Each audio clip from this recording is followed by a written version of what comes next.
Links to previous episodes are given in the video description, so don't forget to like, subscribe and share the video. Mercy of the God of War. Episode 21. The black dragon and the other creature were surprised by the sudden collapse of part of the arena, interrupting their fight. The rocks and stones continued to collapse for a long while as more and more of the structure was attracted to the destruction, falling like dominoes. Soon enough, an impressive portion of the arena was in shambles, the bars of the cells down below now exposed to the sky. Both dragons stared at the massive mountain of rocks, blinking wildly from the dust that had been exhaled into the air. Once it had settled though, a long silence followed. For a while, nothing in the arena moved. Cray softly growled, as if calling for someone. Next to it, the creature retreated back, its sibling already lying dead in the dust a few steps away, and its rib cage exposed to the air. The fight had been horrible, the difference in strength was obvious. Not even two of them had been enough to take on the war god's dragon. This little one wasn't sure what to do. It glanced at Cray as it continued to retreat slowly, limping heavily on its injured leg. It seemed like the black dragon didn't care for their fight anymore. No, Cray was focused on the pile of rocks. The black dragon began to step towards it slowly, limping from the pain in its leg. Cray growled again, pleading. Nothing moved. Suddenly, the mountain started to grow, as if it had taken a sharp inhale, and the rubble began to shift. Blue scales started to uncover from the mess, as Sire struggled to free itself. The dragon had been injured and stumbled several times before it could fully get its body out. Cray walked over and both dragons briefly sniffed the other. Both of the siblings were in pitiful states. Cray had some sizable injuries from the fights, and was covered in both its own blood and that of the dragons it had fought today. It was so much that the dragon's black scales were actually shining with a lustrous red under the sun. Sire was just covered in dust, but its body had been mauled in several places by the rocks, some of the blue scales had even fallen off or been damaged. Its foreleg couldn't even seem to bear the weight of its body, its paw kept giving way with each step taken. Sire suddenly turned its head towards the misshapen dragon that was left behind. The blue dragon growled, its eyes shining with recognition and malicious intent. As the larger dragon headed its way, the ugly creature tried to retreat, struggling against its injury to step back. It had lost all of its will to fight, the panic could be seen in its eyes as Sire came closer, growling furiously. The blue dragon, despite its injuries and damaged scales, was still in much better shape than Cray, and angrier too. This battle was about to end. Meanwhile, Cray didn't even care to look at the what's going on behind. Its ears barely twigged, no matter how loud the younger dragon's screeches were. The black dragon kept staring at the rubble, frozen in front of the pile of rocks. Cray didn't move, waiting, the ruby eyes looking over as if it was expecting something. Cray softly growled again. With its snout, pushed at the rocks, sniffing around to find her. The black dragon lifted its injured paw to start digging. It was like a dog, sniffing through the rubble, searching desperately. Behind Cray, Sire was done with the bloody work and watched without moving. Cray! A male voice called. The black dragon didn't turn its head. It just kept digging, its movements getting more impatient than the last. Its claws were not made for such tasks, and the dragon growled in frustration every time it moved another rock. Cray! Karen was confused. What was his dragon doing? The war god stepped forward, ignoring his own pain. He was covered in black scales, especially his chest, which was bare and covered in them in blood. A large portion of his face was also breaking out in the black scales, where the flesh was slowly recovering from deep burns. One couldn't even distinguish the injuries anymore. His body just looked like it was halfway through some mythical transformation. A wave of worry started invading his heart. His eyes glanced over to the dead dragon's near sire, but he just took the sight in. He was focused more on Cray, who was digging anxiously through a mountain of debris. Karen started running. Panic was overwhelming his senses. He threw down the dragon's head he was carrying, and ran as fast as he could across the arena. He had a bad feeling. He never had that extra sense, intuition, but Cray's desperation was going to his head, like a horrible, nagging shadow encompassing his mind. He didn't allow himself to think. Karen ran until he was in front of the pile, and then he started digging too. For a while, the only sound was the two of them, the prince and his dragon, endlessly digging through a mountain of rocks, searching everywhere they could. They were so frantic, their labored breathing and the ruckus of the stones being tossed was the only thing that could be heard in the stadium. Sire stood a few feet away, watching somberly. What are they doing? The blue dragon turned its head to look at the source of the words. Stumbling in at one of the arena's entrances, Cherienne was frowning and grimaced with each step, as she was in bad shape too.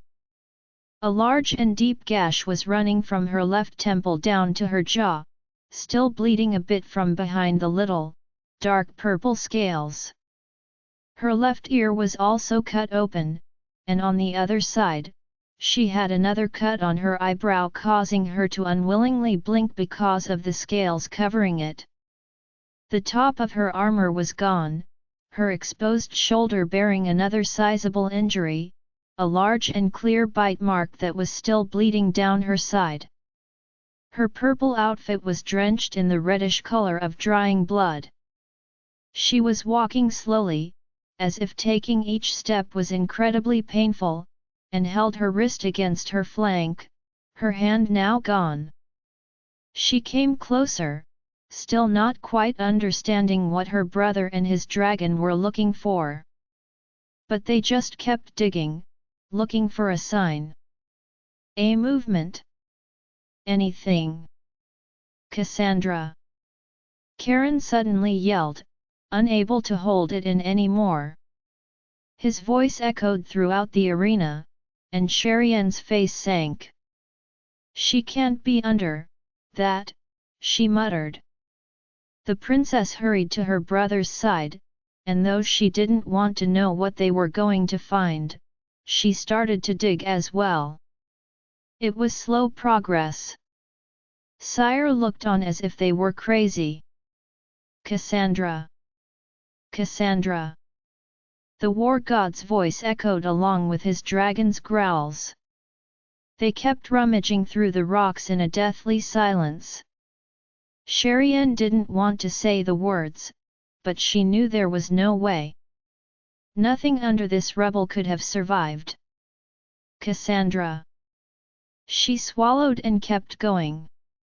Rock after rock, stone after stone, they kept digging, skinning their fingers and breaking their nails until they bled. Suddenly, after pulling her umpteenth rock, Cherienne saw it.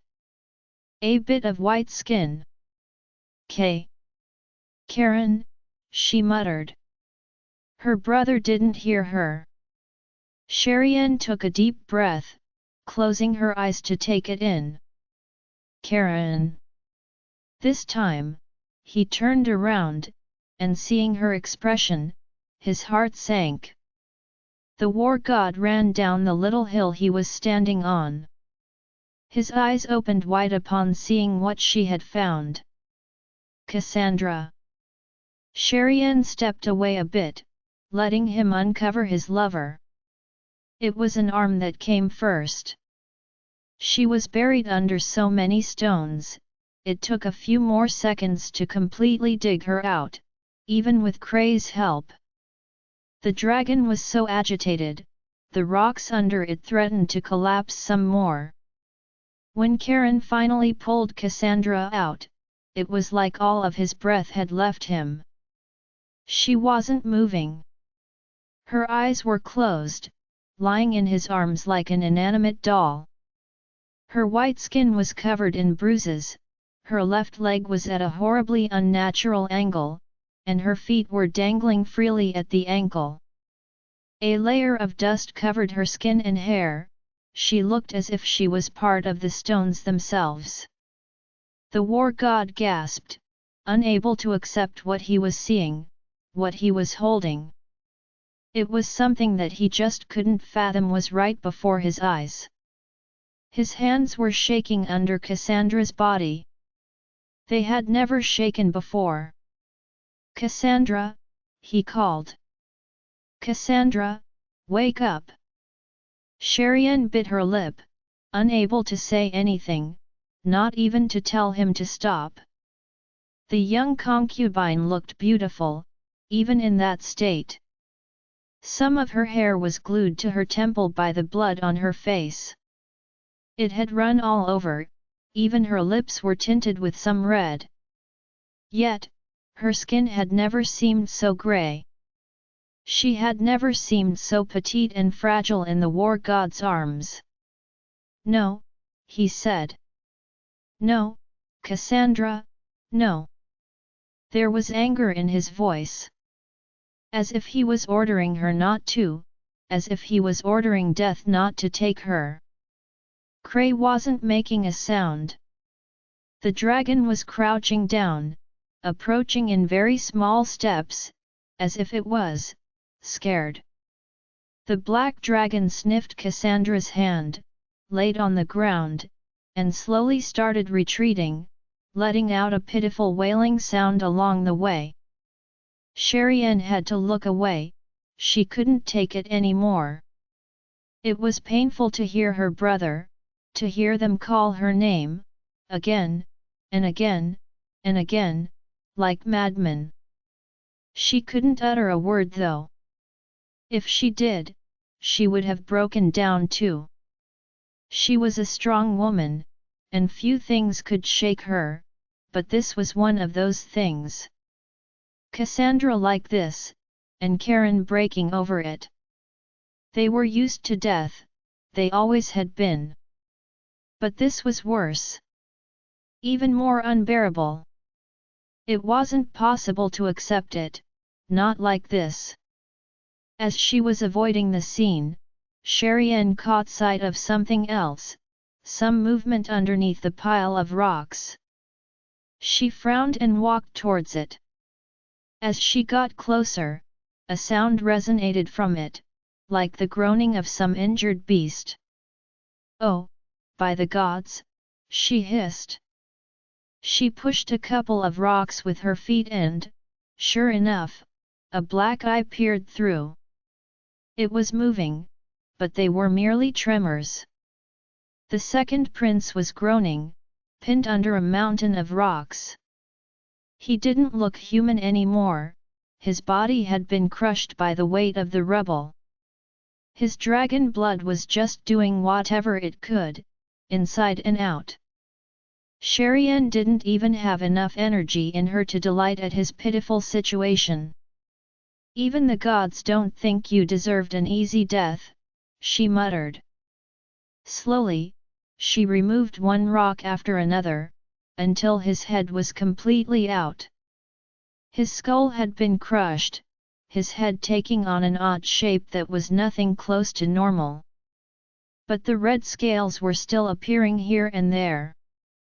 Sherian grabbed a rock that was about half the size of her fist, gauged the weight a bit in her hand, and turned to him again. She brought her face down to his so he could hear her.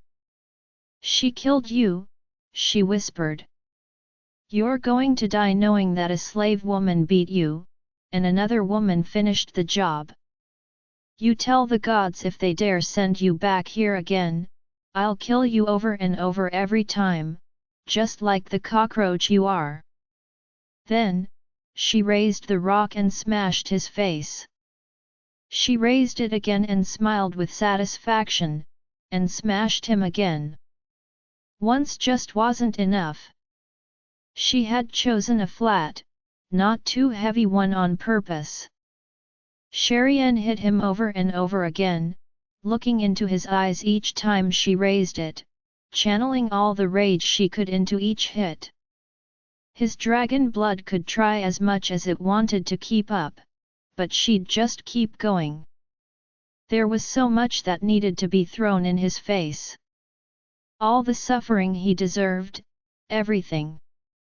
It came through in each blow from that rock.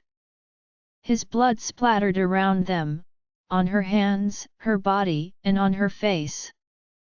Her grip didn't loosen from around that rock, no matter how much it hurt. Each groan of agony he uttered offered a bit of relief, that some justice was being done for those who had suffered. Sherian wanted to be sure he saw it all, that he died being able to see and know that he had truly lost. She kept smashing his face until nothing but a bloody crater was left. Only then, did her shaking hand let go of the rock. It tumbled down, landing with a lonely sound on the ground. Just then, the princess let out a long sigh of relief. She didn't say a word, but for a second, she thought about her siblings, her brother, her nieces, and nephews. Then, Sherian grabbed the body and, with her last bit of strength, took it out of that graveyard and threw it on some open ground. Cray and Sire both growled furiously, but before they could react, Sherian took a deep breath in and exhaled her fire. The corpse started burning immediately. That bastard didn't deserve any physical reminders of him to remain in this world. Once it was all over, it became quiet in the arena again. There was a silence hanging over the place, casting a shadow despite the clear sky. It just didn't feel right. Sherian looked around at the deserted arena. This place was empty most of the year, and when it was in use, it was just to showcase death. Now, it had served its purpose one too many times. The princess let out a long sigh. Maybe all of this was meant to teach them something. That it was time for change. Sherian closed her eyes and took a deep breath. She wiped off the blood dripping down her chin, and with a heavy heart, turned to her brother. Next to him, Cray was still waiting there with its head low, not moving. "Karen. We have to go," she said. She was expecting her brother to ignore her, but he stood up slowly, still cradling Cassandra against his chest. Both dragons turned their heads and watched him go ahead, before following in his steps as he slowly left the arena. Sherian looked on after her brother. She glanced one last time towards the ashes and the pile of rocks before spitting on the black dust and turning to follow her family to leave this place. They walked slowly back towards the palace. Neither of the dragons looked like they even had enough strength left to fly. Cray was closely following Karen, and even when the dragon had to switch to the roof of the narrow corridors, its steps were heard clearly right above them. Sire hadn't followed them back inside. The blue dragon parted ways with them, heading for a more familiar area of the castle. It was easy to understand the blue dragon had other humans to be more concerned about. Sherian didn't dare say a word while they walked. After such a long and violent battle, it was odd that everything was so quiet inside the imperial palace. Brother! Anur stopped talking, his eyes going down to the body in Karen's arms. The young prince's eyes widened in shock, and soon overflowed with sorrow. No. No one answered him.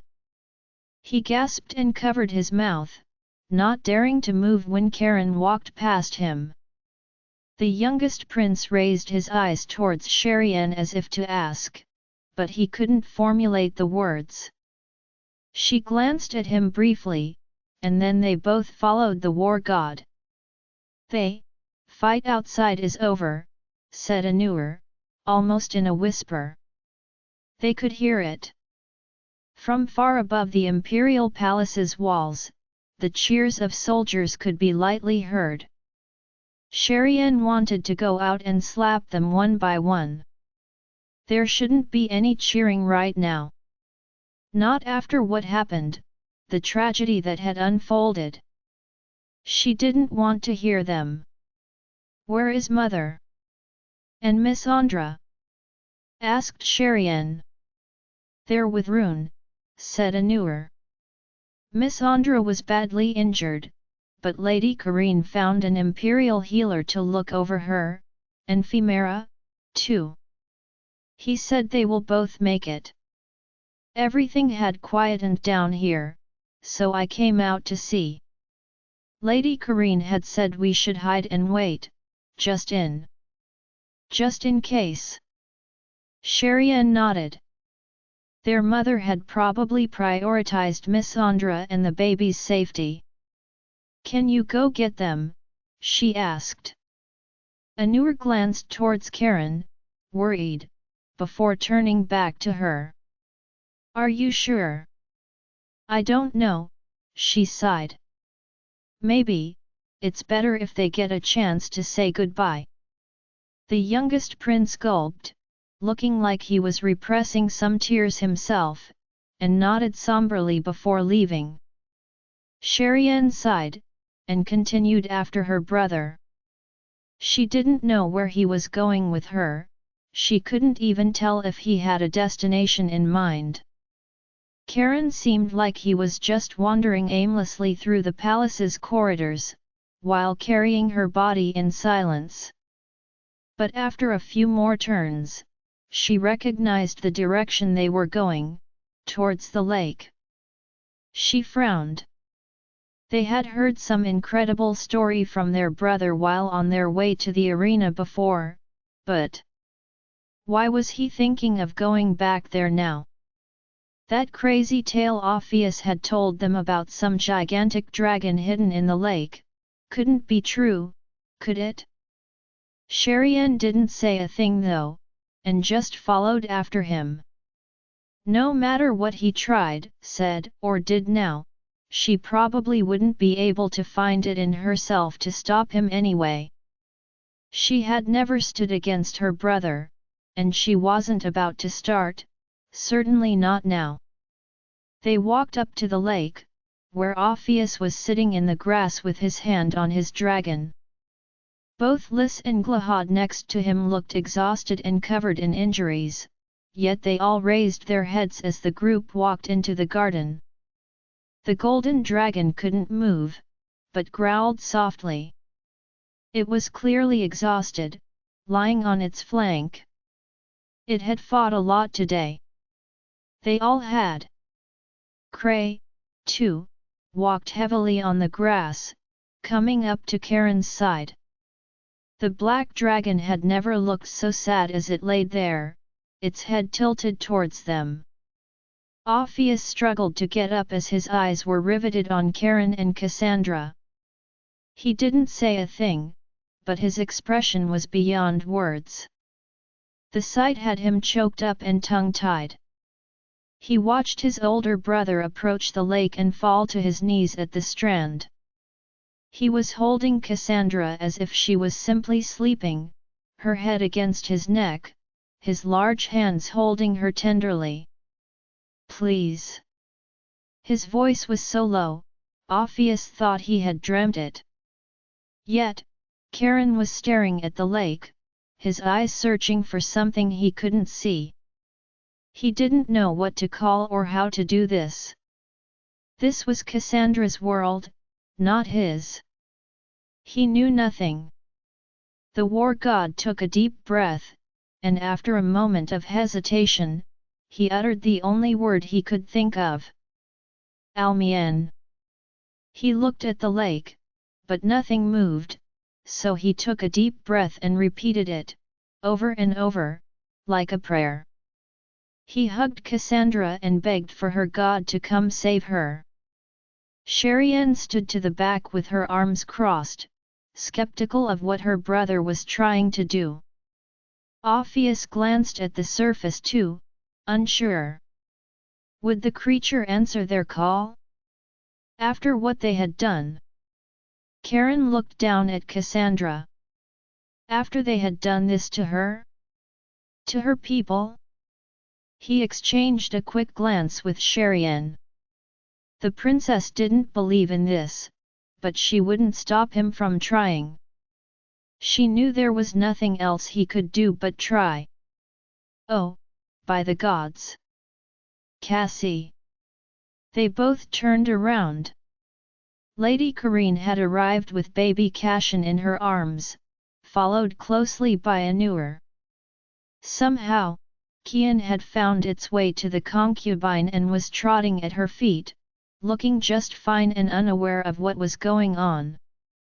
Miss Andra had not come with them, she was likely not in a state to move. Perhaps it was better, in a way, Cherienne thought. She'd be spared the vision of her older sister lying lifeless in the war god's arms. From his grandmother's arms, Cassian began crying. Kian retreated, no longer looking joyful and excited. The young dragon was almost hiding behind Corinne, peeking out from behind her towards the lake and whimpering in distress. The scene was just heartbreaking. Corinne didn't even try to soothe her grandson. The imperial concubine had her eyes fixated on her son, who looked just completely devastated. She sighed and held Cassian a bit tighter, rubbing his back and whispering gently to him. She shook her head, there was nothing else even she could do. Suddenly, the surface of the lake began to tremble. They all turned their eyes towards the shapes that appeared there. The ripples started spreading throughout the whole lake, and somehow, the atmosphere around them became humid, which never happened in the dry, hot Dragon Empire. Cherienne and her mother exchanged a look, completely stunned. They had lived in this palace for years, explored every corner of it and knew every secret of the emperor, but the biggest secret didn't belong to their human realm. It came in the shape of a magnificent creature that surfaced out of the lake for a girl. The water god emerged from the water, its head coming up to Charon. It moved like a snake, slowly swimming just under the surface, large arches of its body randomly breaking through the surface before disappearing again. One could only imagine the actual length and size of the creature. Orpheus glanced towards the dragons, but none of them looked surprised or seemed cautious. In fact, they were all lowering their heads, as if the water dragon in front of them was some venerable deity, a being they were naturally intimidated by. They hadn't reacted the same earlier in the midst of the battle, but now there was a clear line between the imperial dragons and this water god. Charon raised his eyes at the creature that stood tall above him. For once, the war god was the one being looked down upon, but he didn't care the slightest. His eyes were red with grief. He just couldn't accept it, he didn't want to admit this reality. And yet, as the water god stood tall in front of him, he remained quiet. There was a very strange atmosphere between the two. He was holding Cassandra. She looked so light in his arms. The girl from the Rain tribe. The girl his empire had taken from her people, from the life she should have had, and turned her into a slave. They should never have met. They were born into two very different worlds, worlds that were not suited for each other. The moment she had been brought to this empire, she wasn't meant to survive. She was brought here to suffer and then die. To become a slave. And yet, of all people, the war god had fallen for that woman, and he had been a bit of light for her in the darkness. They had spent a little over a year together, but she had become everything to him. She had flourished despite the obstacles, like a flower that had managed to bloom in the dirt. The water lily. The lady of the mountain. Wherever she had ended up, she survived without complaint and grew. Standing brave against everything his people had thrown at her. She had never even become resentful towards them. Cassandra stayed the same sweet girl from the Rain tribe, and she changed the people around her. Karen was sitting there, lost, just looking at the water god. What had he come here to do? Beg for a second chance? For Cassandra to be returned to him? He was sitting in front of her god, with her body in his arms. What would he dare beg for? The water god had heard the requiem of one of his last daughters.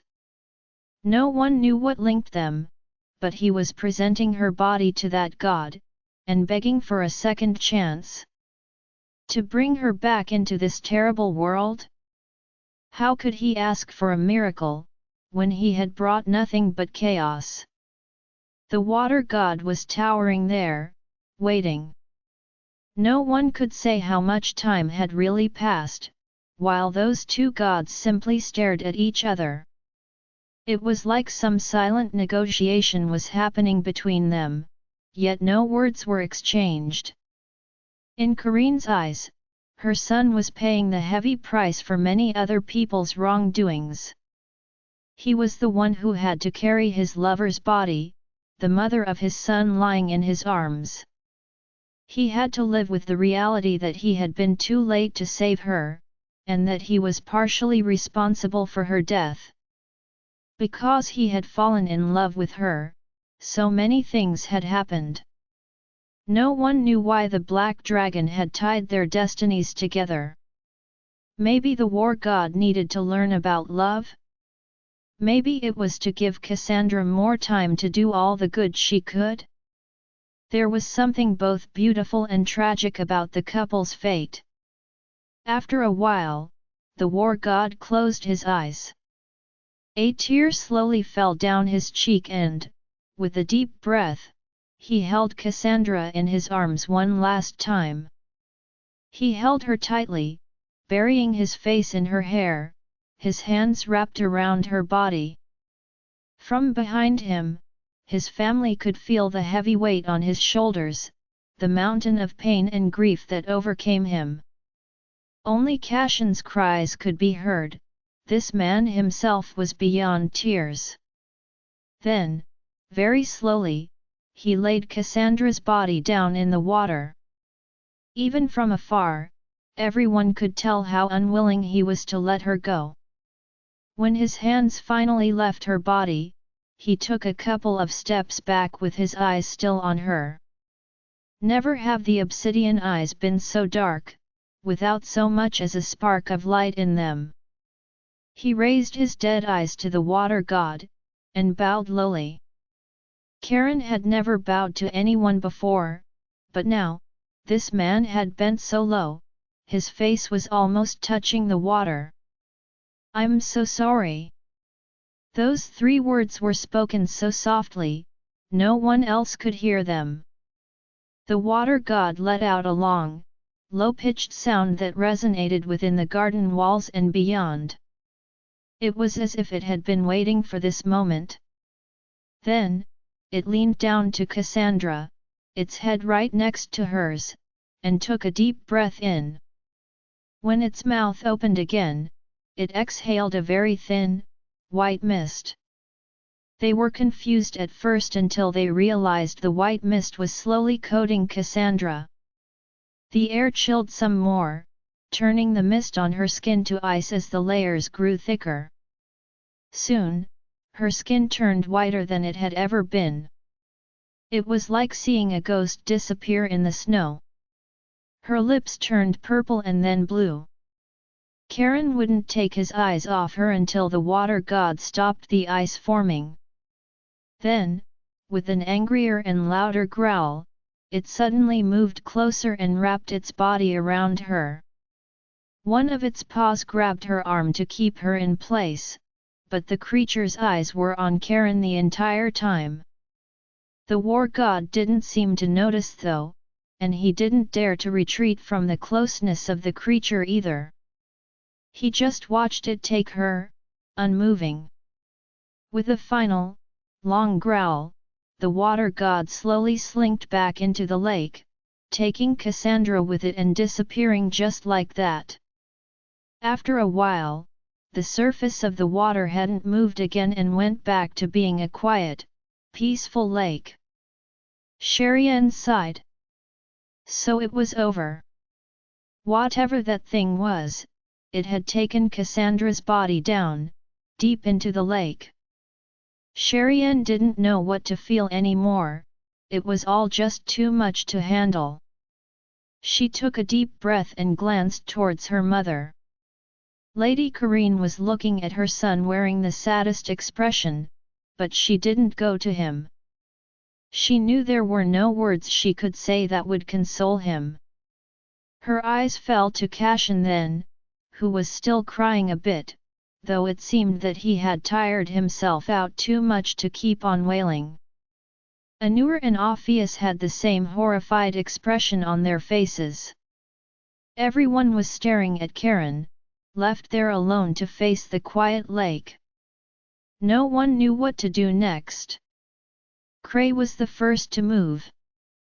The black dragon walked to its master's side and curled up around him. It seemed like the dragon and prince were one being at that moment, facing the quiet lake, united in their loss. That sight seemed to sober Sherian up. She shook her head and walked over to her mother.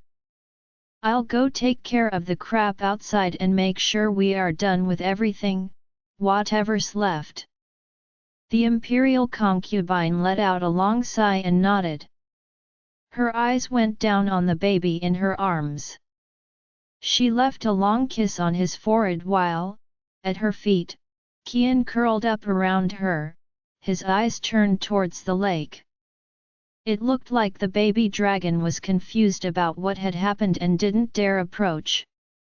Instead, it stayed with Karine, who was patiently waiting for her son to come out of this trance. She would wait no matter how long it would take. Orpheus and Anur walked up to Sherian. The fourth prince was wiping his tears, clearly shaken up. They hesitated before speaking, almost at a loss for what to say. "What now?" asked Anur. "You'll stay with Cassandra and Femera." The sixth prince's expression sank. "But, if she wakes up?" Sherian glared at him. "If she wakes up, you'll tell her the truth, Anur. Stop being such a baby, or we can trade and you can be the one to take care of the mess outside and deal with the politics. Your pick." He looked down, defeated. Indeed, he was the one closest to Cassandra, and he wouldn't be able to help anywhere else. It didn't make his task any easier though. Anur nodded and, with a sigh, the youngest prince glanced at Orpheus and left with a solemn expression. The fourth prince crossed his arms. "You were a bit harsh on him. I'm not in the mood to indulge anyone's sensitivities right now." Her brother frowned a little, glancing towards Karen and the lake. "I can't blame you. Lephis is dead. What do you need me to do? Gather all those ministers, counselors, and whomever. It's high time that things change around here, and it's starting today. Do you think they are going to listen though? They listened to that rat. So now, they either have an open ear for us, or those can join him. I'll send them there myself. They should start working on it now if they want us to let them live another day after what happened here. Those, tisk. Anyway, you can bring Lephis' body along if they need help being convinced. At least that bastard can be useful for something. Got it. They split up to take care of everything that was left after the battle. Once those three had left the garden, everything was silent once again. Corinne was left alone to contemplate her son's loneliness. In her arms, Cassandra had given in and was sleeping, his little eyes still red and puffy from all the crying. His grandmother sighed. The poor boy had no idea what a hero his mother was. Cassandra had never been a fighter, but she was someone who would sacrifice herself for others to survive, and in the end, she had given her life to save theirs. "Don't worry," she whispered. "We won't let you forget her."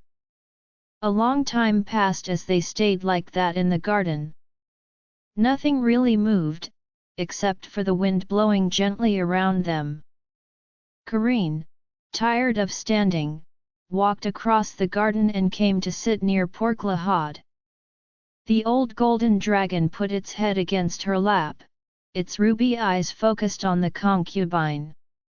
She sighed and stroked its golden scales. "That old man! He even had the guts to go before me. So heartless. Don't worry, Glahad. This old woman will stay with you a bit longer. Just a bit longer. He was ever so selfish, wasn't he? That old man. At least you will stay with me a little bit longer, won't you? To help watch over the children. He's left them with nothing but a mess." The golden dragon growled softly and closed its eyes, gently rubbing its face against her hip. The elder dragon looked incredibly tired. Kian, who had been left behind, now slowly walked up to them and curled up under Glahad's wing. A little ball of silver scales, the baby dragon rolled itself up against its flank, lowering its head with a sad look. From the little enclave, its little emerald eyes could watch Cray and Karen on the other side of the lake, unchanged in their stillness. Karen had been sitting there for a very long time already, yet he was still just staring at the surface of the lake. He wasn't even expecting anything at this point, his expression was just blank and emotionless. Abandoned. Man and dragon remained there, like statues, until the sun started going down and the sky turned orange. On his knees, he didn't move, it was like time had stopped in this place. Voices began to echo through the halls from elsewhere in the palace as the world resumed without them. Somewhere else, Sherian was discussing with the imperial generals, giving orders to clear the streets and round up the traitors. Orpheus was threatening the council, clearing up dirty money, and deciding who deserved a second chance at redemption. His dragon, Phe, had followed him, limping to go and help him on the other side of the palace. Anur was trying to console a crying girl, grieving for her older sister. Life was not resuming peacefully, it couldn't after all the chaos that had been spread around the palace. Cassandra woke up too as the world resumed. The baby didn't know anything about war, but he knew he was hungry. He started to whine a bit in Corinne's arms. Just as she was about to try and soothe him, she was surprised to see that, across the lake, Karen was finally leaving his trance and standing up. While his dragon didn't move, the war god silently left the shore and walked around to his mother. A bit surprised, Karen stood too and waited for him. He didn't look like the same man as before. Something was broken inside him, she could see it in his eyes. It wasn't about the injuries or the exhaustion. When he came to her, his eyes went directly to his son, and for a second, there was a spark of something there. Karen gently took Cassian in his arms and the baby stopped his wailing, only a few tears sliding down his cheeks after. He squirmed a bit in his father's arms, but only as if adjusting to a more comfortable position. The black scales still trying to heal Karen's body probably weren't too agreeable for him either, but his father's warm skin was enough to calm him down. Karen spent a long time staring at his son. "What do you want to do now?" Karen asked gently. She hated this place. The concubine slowly nodded. It was only right that he wouldn't want to stay here with Cassian, not after all of this. "I understand. I'll help you the best I can." He didn't reply. His eyes were still on his son. He gently caressed Cassian's forehead with his thumb.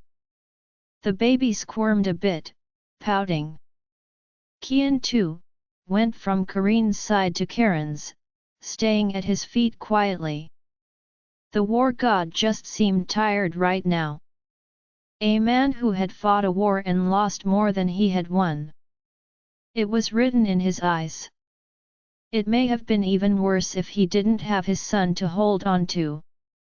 "How about you go to the residence, for now," she suggested. "They have everything needed to take care of Cassian." He nodded slowly. That was all she needed. Although she was going through her own mourning, Karen knew it was without comparison to her son's sorrow.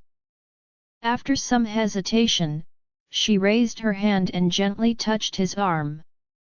It was just a light touch on his skin, just for reassurance, for him to feel that she was there.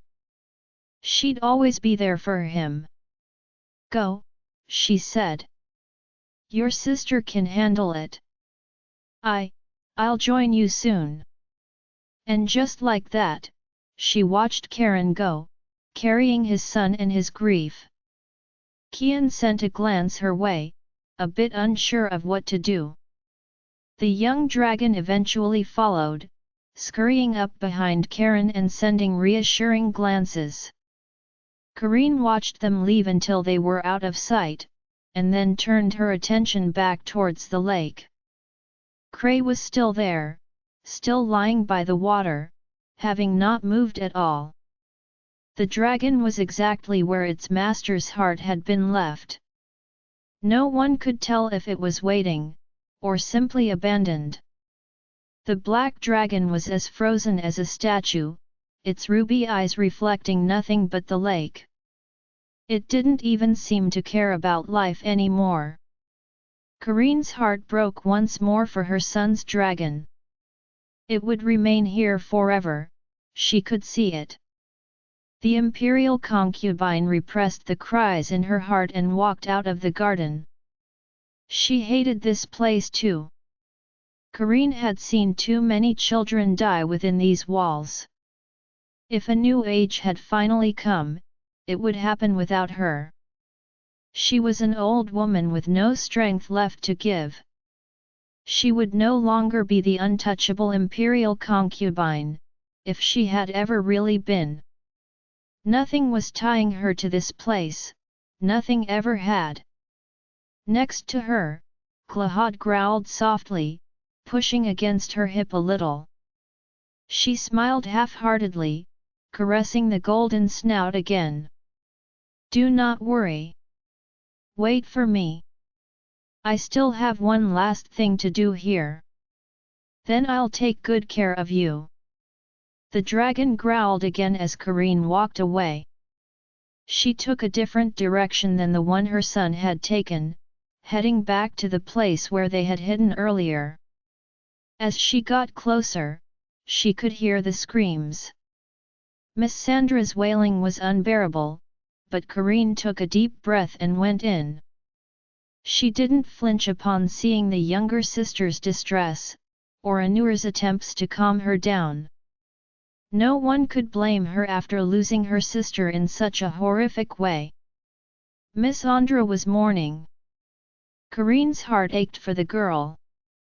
In a way, they were a lot alike. Though she loved Cassandra dearly, the imperial concubine saw a lot of herself in the younger sister. She knew Miss Andra would move on and become stronger from this. They were the type of women who always grew stronger in order to survive, turning their anger and fear into rage. She only hoped Miss Andra would be able to open her heart again in spite of all this. That child needed to learn how to love and trust people again. Karine hadn't come back here to console Miss Andra though. She took a deep breath and opened a room that had been locked until now. Inside, Phaedra was there, tied to a chair, her face ruined by her tears. Her eyes had grown wide and red from terror. Maybe she knew what had happened to her brother, but as soon as she saw Karine, her panic increased. Despite being gagged, she started wailing even more loudly and trying to break free from the chair. The imperial concubine was incredibly calm though. She came close and untied the ribbon they had used to cover her mouth and, as soon as she could, Phaedra started begging and pleading. "Please. Please spare me.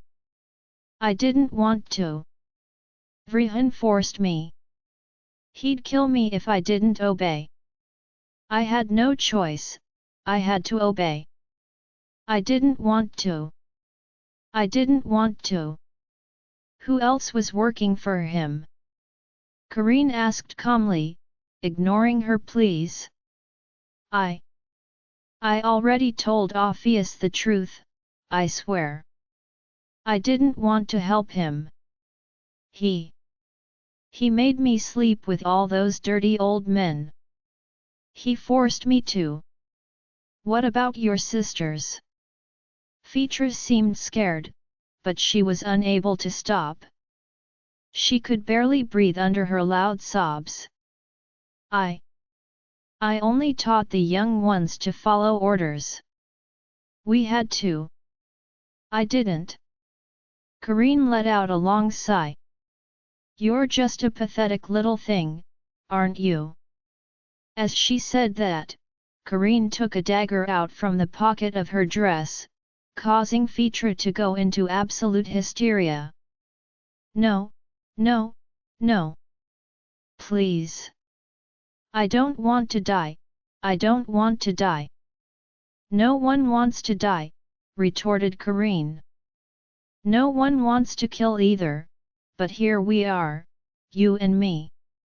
We all have things to protect, things we'd dirty our hands for."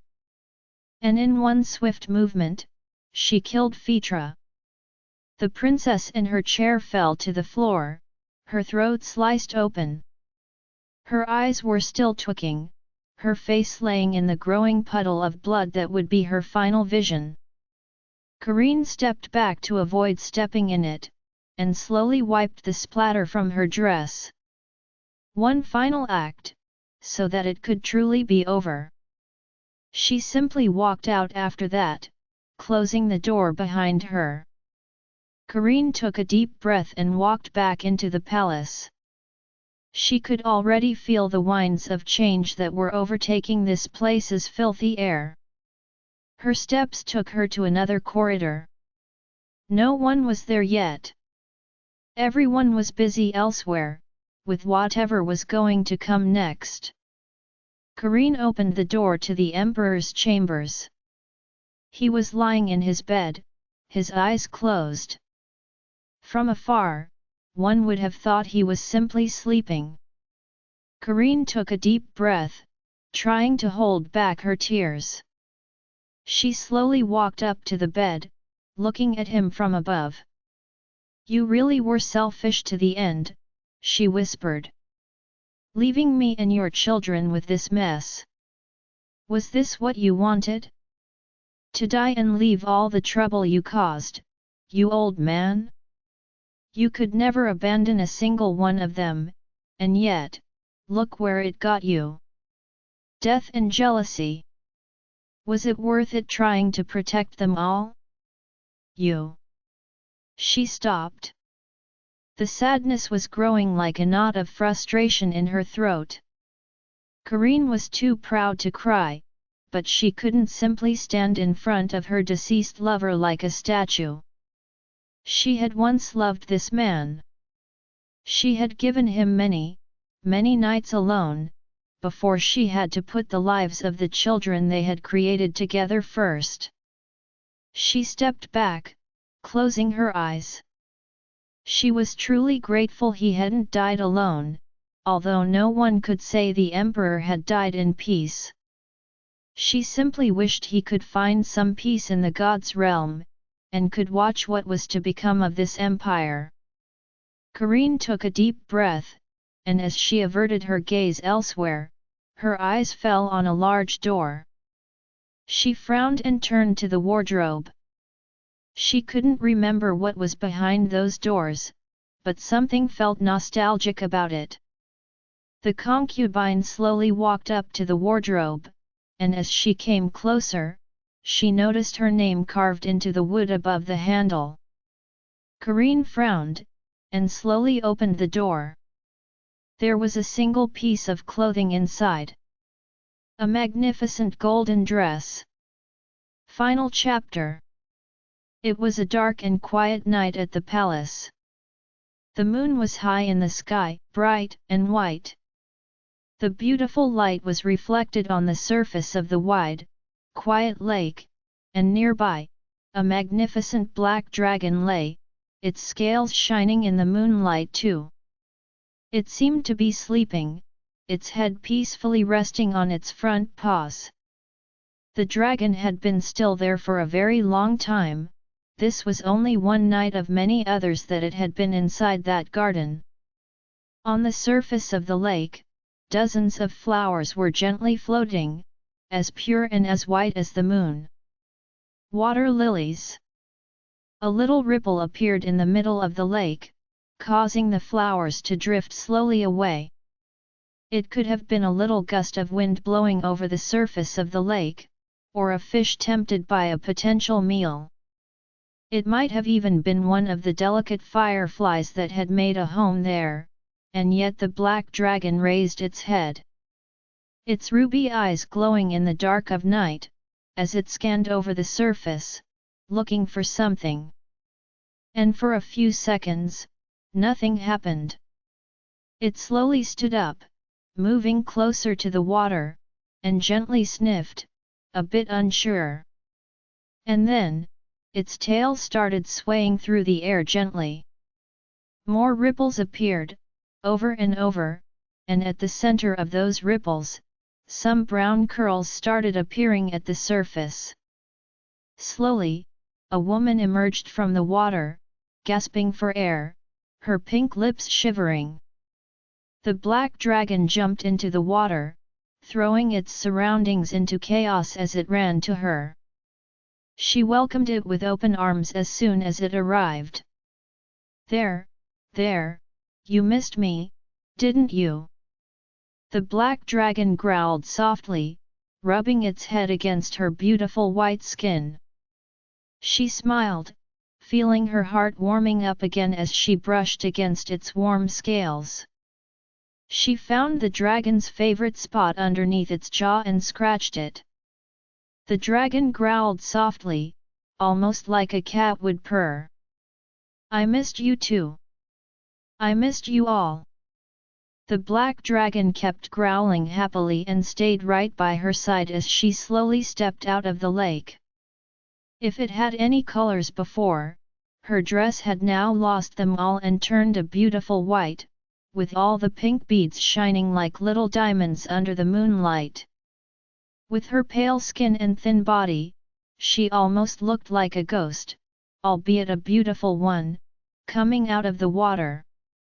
Leaning on the black dragon for support, she stepped barefoot onto the grass and looked around. Everything is so quiet. I wonder how long it has been.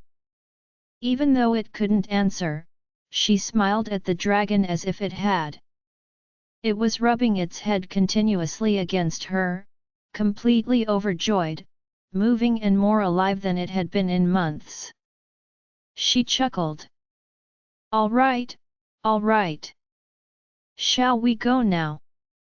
The dragon growled softly, and she easily climbed up on its back. Cray barely waited until she was properly seated to take off. She felt the familiar thrill in her stomach as they got higher in the sky. It was a clear night, so clear she could see all the streets below. It ought to be late for everything to be so quiet in the capital. The time to observe the city was limited though. The dragon was in a hurry and flew high and fast through the sky. The beautiful woman on its back took a deep breath in. She didn't feel the cold anymore, she just felt the fresh air filling her lungs, making her shudder. It was so nice to be able to breathe again. She closed her eyes, letting her senses overtake her. It felt amazing to be able to come back to this. She could feel the wind dancing on her skin and blowing her curls gently. She didn't even realize how long the trip really was. When Cray started descending, she just smiled happily. She recognized the lonely shadelands so easily. Few things had changed, a few more trees sprouting and the snow was fresh. Was it winter here already? She could only imagine so. It felt strange to witness this all from above. Just like the palace, everything was quiet here under the darkness of night. Even as the black dragon gently landed in the snow, nothing else moved. Yet, her heartbeat was going crazy from anticipation. She wanted to run upstairs, to rush to them. Yet, she was feeling a bit shy as she got down from the dragon. Cassandra gently caressed Cray's scales, thanking the dragon silently. The black dragon had always been the first to come to her. Cray was reluctant to part from her, but it just growled softly when she walked inside. It felt like she hadn't been here in years, but everything was just as she remembered. Slowly walking up the stairs, Cassandra slid her fingertips against the cold black stone of the onyx castle. She liked this place, so lonely, just a quiet little corner of the world. She felt her heart flutter with delight as she took one step after another. Suddenly, as she reached another floor, something silver jumped into her arms. Kian! The little dragon was growling softly, and completely snuggling against her, rolling its long body around her neck and shoulders, rubbing its head against her chin. Cassandra smiled, caressing it as she kept walking. Kian had grown so big already. The young dragon probably had no idea, but it was twice the size of what she remembered, and was quite heavy on her shoulders. Cassandra petted it while she kept going. She could hear the giggles now, and sure enough, she found him in the little room. Her face lit up as her eyes found the little boy standing in his bed, his little hands holding on to the rail and smiling wildly at her. Cassian was giggling and jumping, absolutely excited. Cassandra felt her heart fill upon seeing her son's face again. He had grown so much already. She felt a couple of tears run down her cheeks as she ran to him.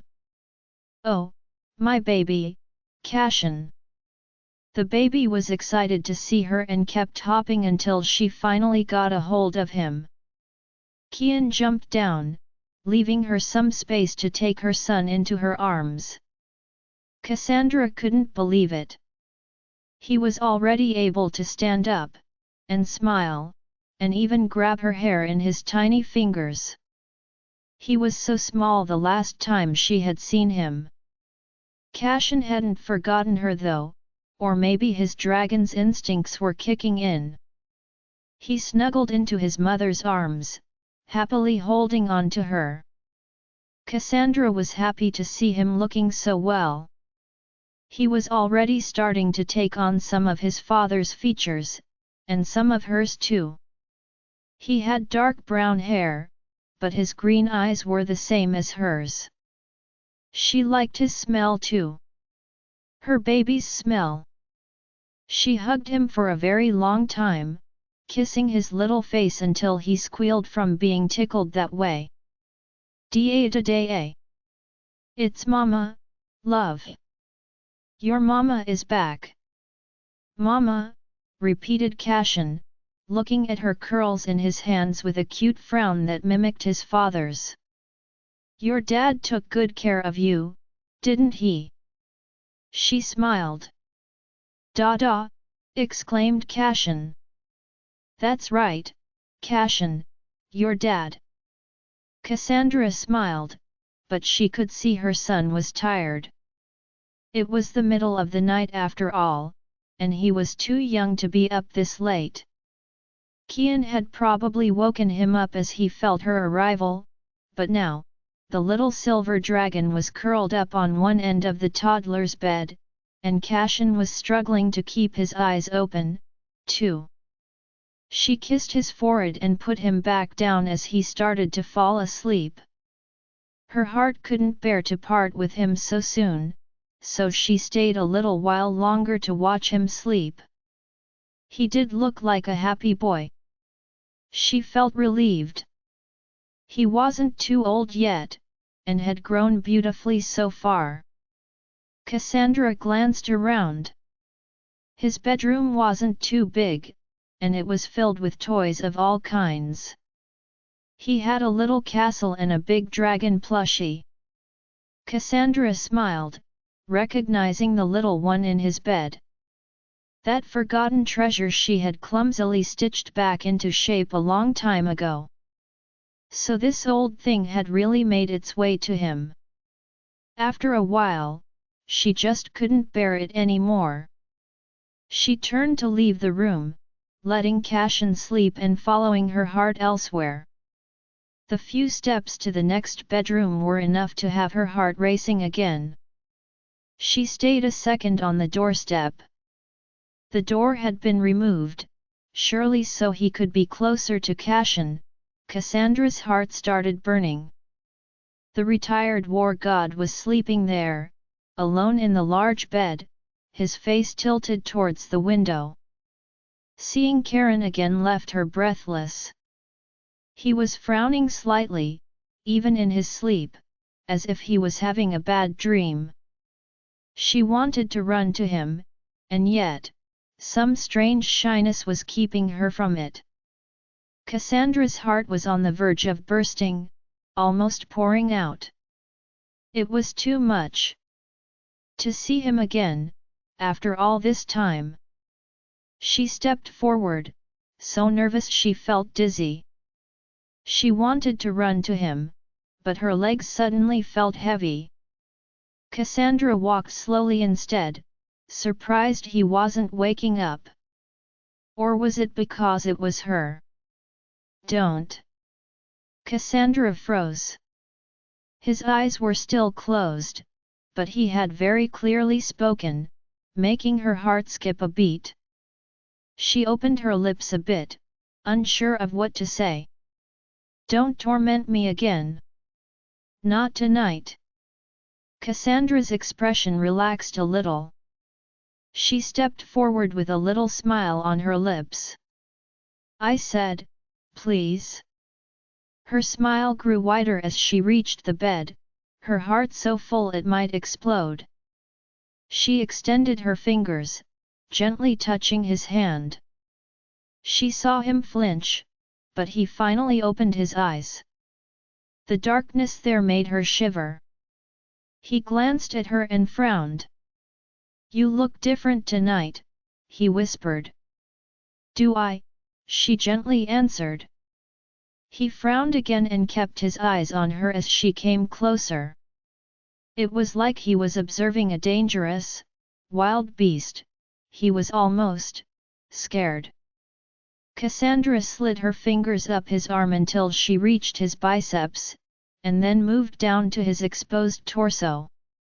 His warm skin. She had missed it and wanted to touch it more. She climbed on the bed, coming over him, and noticed his confused expression. She could see it in his eyes. He was scrutinizing her, a little wrinkle forming between his brows. She couldn't even express how much she loved this man. How much she had missed him. How much she wanted him. As Karen remained frozen with a confused expression, she slowly brought one leg over, straddling his waist, and put both her hands on his chest. She could tell he was afraid to trust this vision. His black eyes were fixated on her, looking at the young woman as if she was some illusion. Cassandra gently leaned over to kiss him. It was a very soft kiss on his lips, but it sent shivers down the depths of his being. He gasped and suddenly sat up, grabbing her face between his hands. His eyes were wide open, completely shocked, his breathing intense. It took a full minute for him to realize, to accept it. It really was her. She was real this time. None of his nightmares or dreams had been able to replicate her face so perfectly, so beautifully, even down to her imperfections. The color of her green eyes, the curves of her lips, the delicacy of her nose. Just then, she broke down crying. Cassandra couldn't hold it in anymore. She put her hands on his neck too, her tears rolling down her cheeks uncontrollably. "I missed you," she cried. "I really missed you." Before she could add another word, he suddenly kissed her, taking all of her in. It was a desperate, savage kiss that they both needed. She felt the warmth spread inside like a wildfire, driving her crazy. All of her being was invaded by this hurricane of desire. They had been apart for too long. If this was another treacherous dream, it was the most realistic one he'd had so far, and he was not ready to let it go. He wanted her, to carve his being into her, to touch and taste her body. They kissed desperately, so eager their lips couldn't bear to part for a second. They just wanted each other, their other halves. It was a reaction that nothing else could provoke but a wild, carnal desire. Something as old as time itself, buried in their flesh. His hands were wandering all over her, touching and grabbing every inch of Cassandra's skin as if to keep her there, to make every second of it reality. Karen couldn't understand, but he wanted this.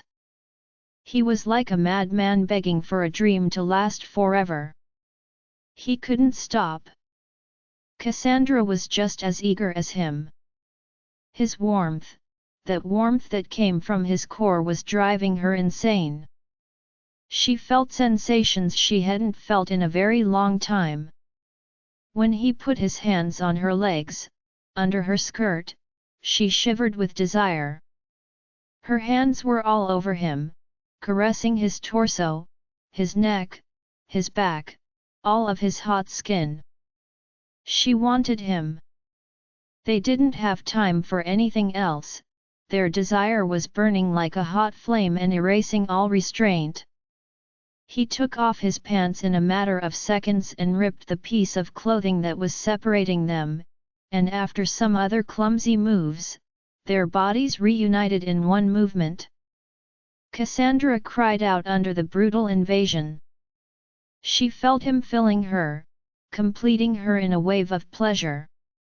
She bit her lower lip, but it only made him want to kiss those lips more. They exchanged a long, gentle kiss.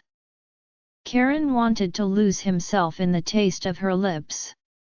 It was gentle, yet a bit savage. They just couldn't express their love and desire enough. He started moving, making her breathe louder. They had their eyes locked on each other, completely lost in the moment, as if they were alone in the world. His movements made her moan and cry for more. The sensations waking up in her were stronger than she had remembered, and he wasn't slowing down to let her catch up. The war god just couldn't get enough of her. He kept pounding, not stopping, not slowing down. He just wanted all of her. He had craved that skin, that gentle taste, the sound of her voice in his ear, echoing in the room. He needed to make sure she was real, that she was really there with him. He had his arms wrapped around her, keeping her close. Grabbing every inch of her skin that he could, feeling her, confirming this was real. Karen was so desperate as he kept moving inside her, almost crying at how good it was to have her there. Cassandra kissed his eyes, his tears, repeatedly running her fingers through his hair. Their bodies moving together so perfectly was causing things to burn up, fast and hard. They just needed this beastly passion between them. They couldn't hold it in any more. After just a few minutes, he thrusted with a few wild movements, making her jump and cry out for him. Cassandra couldn't restrain her voice. The pleasure was breaking down walls and making her lose control.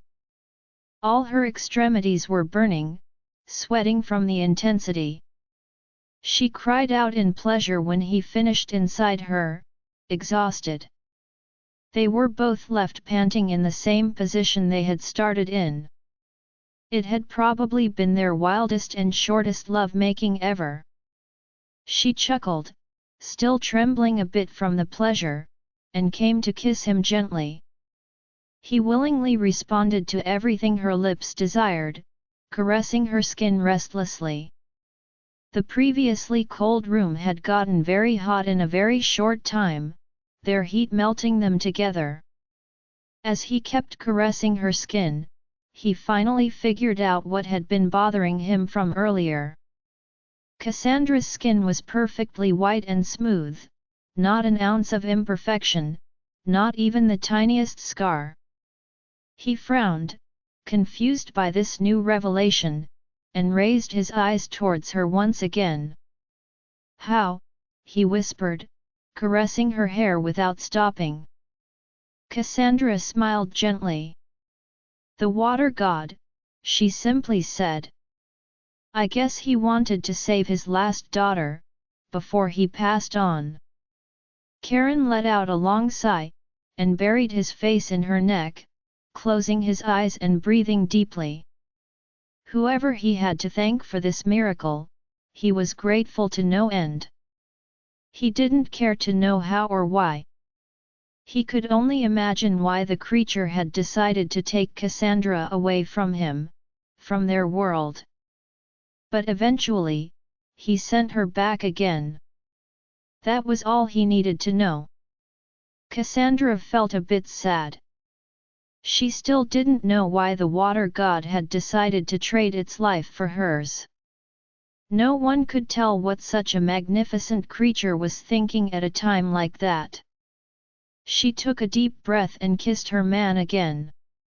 She changed positions to get off and lie against him.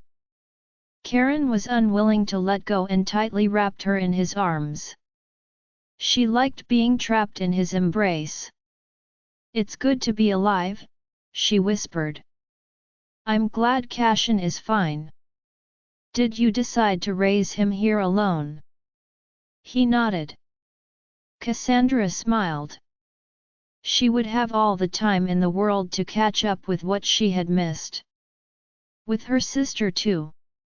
She hoped Miss Andra was happy. Lady Karine and Sherian, too.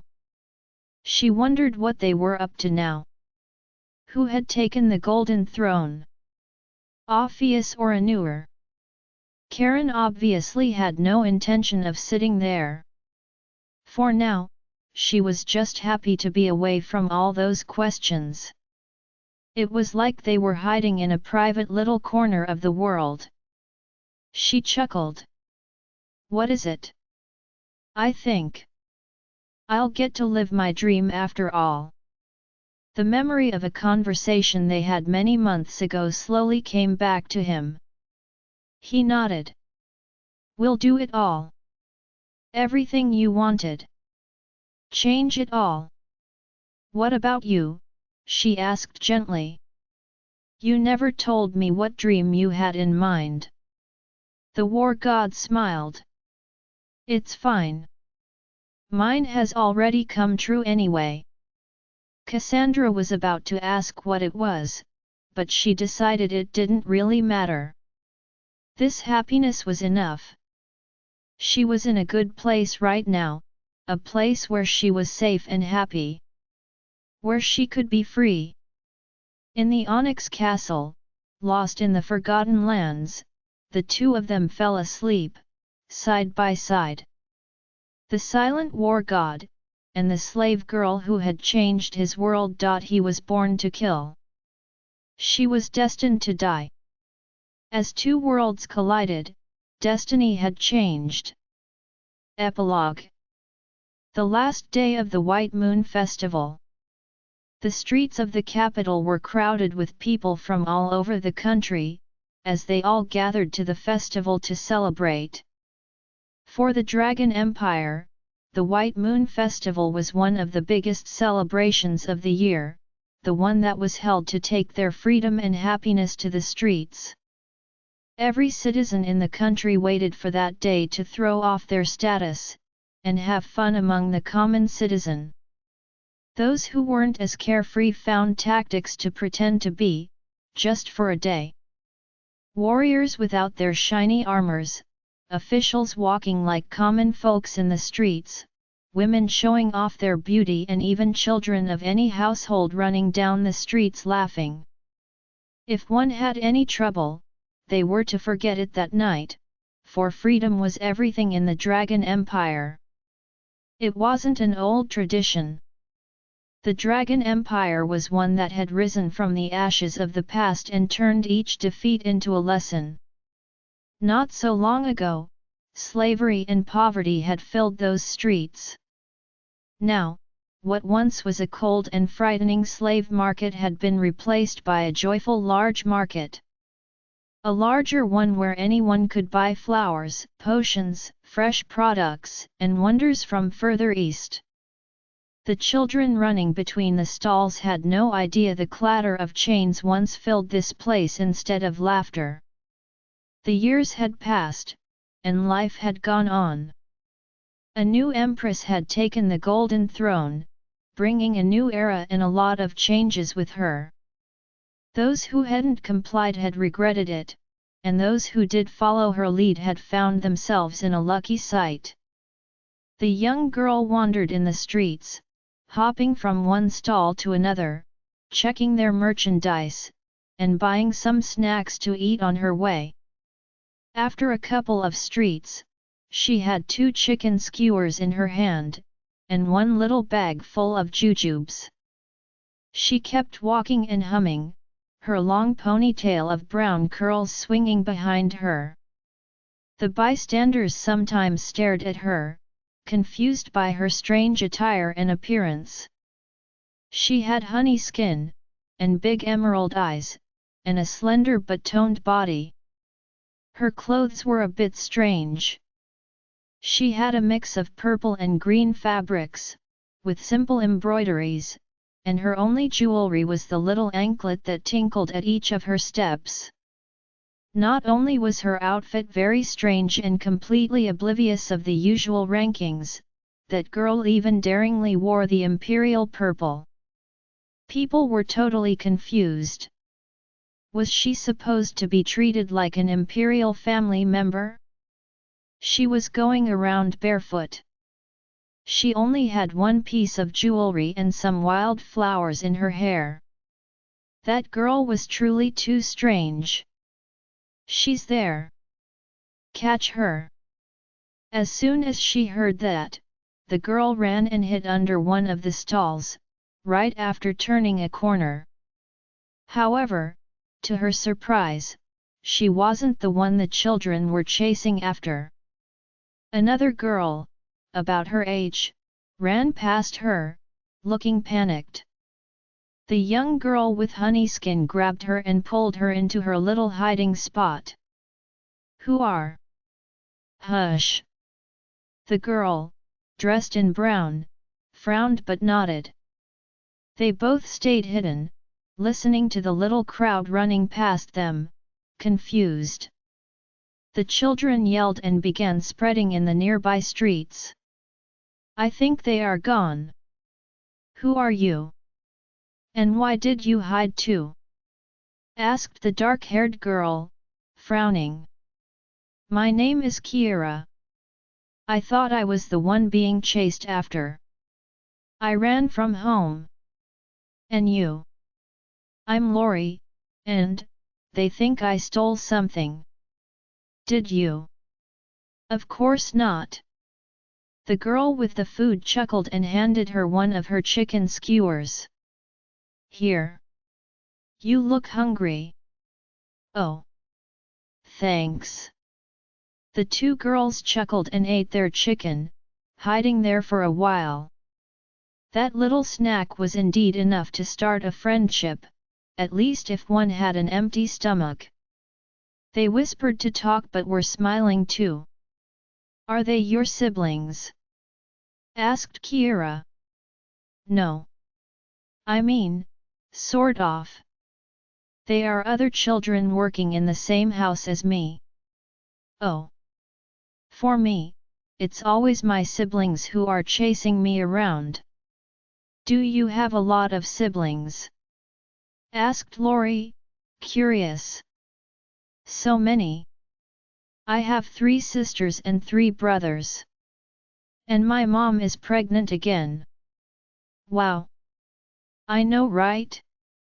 My dad is crazy about our mom. Our house is so crowded with everyone. That's why I ran, it's funnier to play here. Lori nodded. Most families with a lot of children had to live together in tiny houses, it could easily feel cramped. Kiera probably had to share everything with her siblings, too. So? What do you want to do? Asked Kiera, raising her thin eyebrows. Lori was about to say anything, but just then, her stomach growled loudly. Kiera laughed. Let's buy more food. I don't have any money, sighed Lori. It's fine, I have plenty. Are you sure? Kiera nodded, and grabbed her hand to take her out of their little hiding place. For a long while, both girls went from stall to stall, buying the food they found yummy, and running or hiding again when the other kids chased them. At some point though, Kiera pulled her to another hiding, frowning. So annoying. Are you sure you didn't steal anything? They are really persistent. I really didn't. They just like to pick on me the most. Kiera sighed. Well, they are not going to stop so easily, then. Come on, let's just go where they won't find us. Lori thought her newfound friend was full of surprises. Kiera grabbed her hand, and the two girls quickly left the market, getting into the hot streets of the capital. It was full summer, and the heat was scorching unless one found some shadow to hide from the sunlight. Kiera seemed fine, though. Despite her paler skin, the young girl was barely sweating a bit, while Lori was thirsty in minutes. Moreover, she was taking the direction to the palace, making her frown. "Where are you going?" "To a place we can have fun." Lori didn't dare ask, but Kiera was indeed headed straight to the palace. The strange girl was indeed full of surprises, but Lori was intrigued to see what else she had in store. They entered the palace just like that. It was a first for Lori. She knew they had decided to open the doors to the palace a few years ago, so anyone could come and go as they wanted, but Kiera was headed deeper inside the palace, to the area restricted to the imperial family. At some point, she couldn't take it anymore and grabbed her sleeve. "Kiera, we shouldn't be here. We will get scolded by the guards." "Don't worry, my auntie is working here, they won't care." Was her aunt one of the servants here? Or one of those new scholars, perhaps? Now that the new system was allowing women to take the higher education test, more and more ladies were entering the palace as new scholars, with the Empress' support. Kiera suddenly smiled wide and grabbed her hand to pull her. "Here. Let's play in the lake." Under Lori's shocked eyes, Kiera ran to jump into the water. In seconds, the young girls were completely soaked and laughing. She looked a bit crazy, playing by herself in the middle of that lake, but Lori was terribly tempted to join her. "Come on!" Kiera encouraged her. Lori took a look around, but no one was there to stop them. After a hesitation, she ran to get into the lake too. It was probably the craziest thing she had done in her life, to simply jump into a lake in the middle of the imperial palace to play. Kiera was ecstatic with her friend joining her, and the two girls played for a while in the water. Although, Kiera was going further into the water.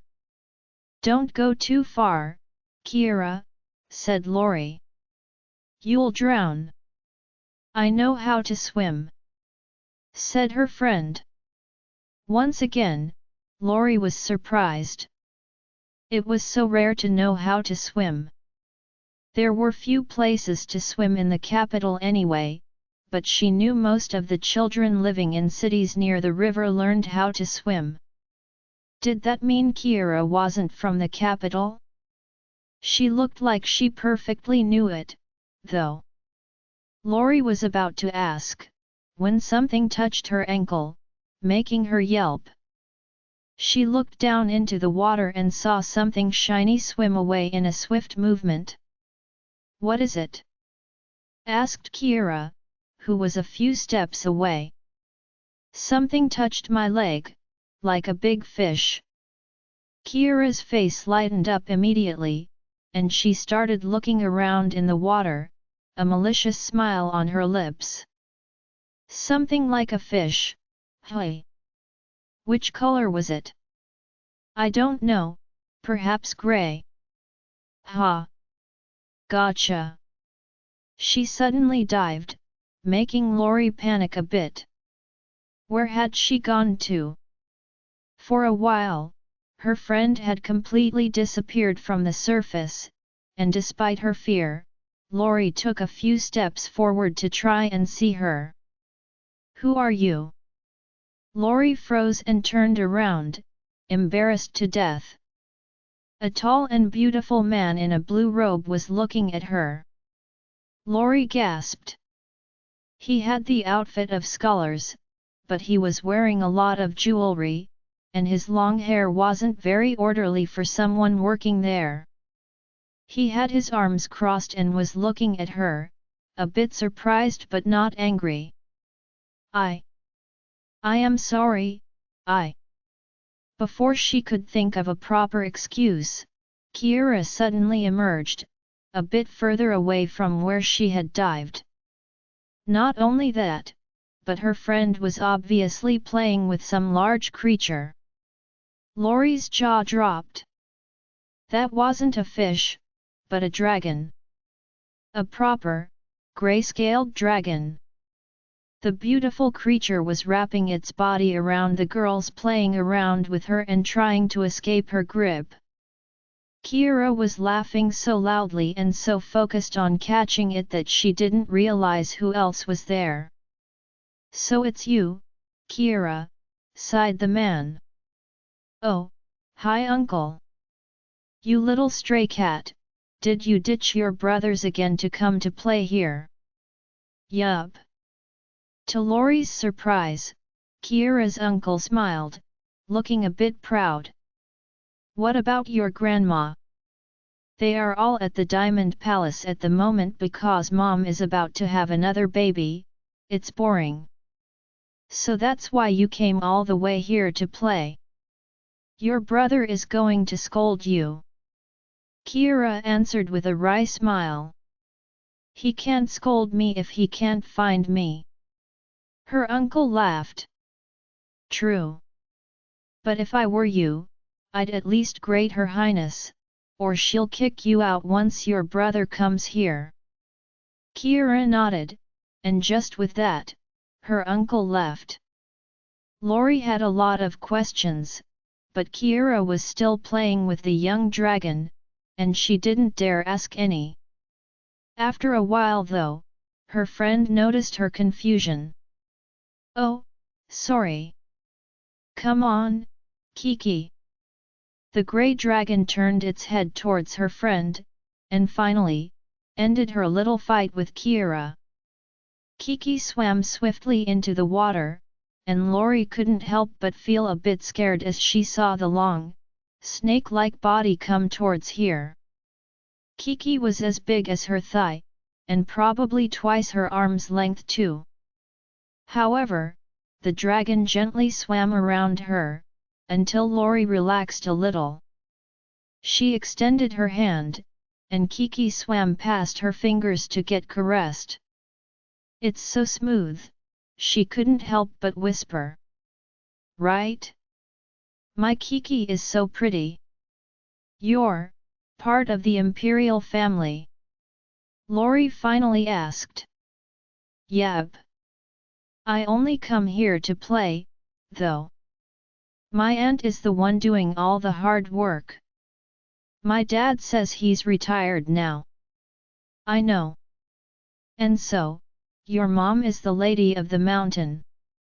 Kara was the one surprised, for once. "You even know about my mom?" "Of course. I want to be a healer, just like her. I like to go to the market to see the new medicines they bring. I'm learning to read so I can read all of her medicinal guides, too." Kira pouted. "You sound just like my big sister, she's always obsessed with books. But it's fine if you want to do it. Me, I want to be a warrior like my dad." Laurie chuckled. "You mean a soldier? There are no more wars now, the Eastern Empire is an ally and your father defeated the Northern barbarians." "I'll do what I'll do," protested Kira. "I want to see the world with Kiki, beat the bandits in the mountains or whoever is stirring some trouble. You can come with me, then. I'll tour the isolated villages to heal them." The two girls kept talking about their plans, excited and playing around in the water with the young dragon with them. They didn't realize a woman was watching them, her shoulder against one of the pillars. She had a little smile on and was drinking a glass of wine. A woman that looked like her was standing a few steps behind, watching them too. "Those kids. Do you think they like to come here annoy me, or is it that their parents are worried I'll be lonely and bored otherwise?" It's nice to see them grow up, whispered the other lady. They look happy. Aren't we going to say hi? You can go if you want. I probably need to go back to work before Evan throws a fit. That's because you always start working last minute. I need my alcohol to get the work done, and he just won't let me drink. When are those two coming back, anyway? My stock is going to go empty. Lady Cassandra said she was working on a new alcohol for the summer, she should come by soon. If only those two would stop flirting around and get married right here. We have an empty palace and all they think about is their ridiculous little shop downtown. Her half-sister chuckled behind her. Aren't you the one who emptied it in the first place? I got rid of the useless ones, not them. As if I was going to keep feeding all those annoying mouths. Now, we are better off without all those leeches. Come on, Mara, let's find another bottle before he comes back. You'll get really drunk so early anyway, aren't you? The Empress laughed it off, and the two of them went to find the kitchens, ignoring the poor counselor who would complain later on. It was just another long day of the sun going down in the Dragon Empire. Two girls playing in a lake under the sun, with the dragon, laughter, and lots of promises to come. A brighter future to come. Join our Facebook and WhatsApp group for more updates, link is given in description. Rest audiobook will be continued in next episode.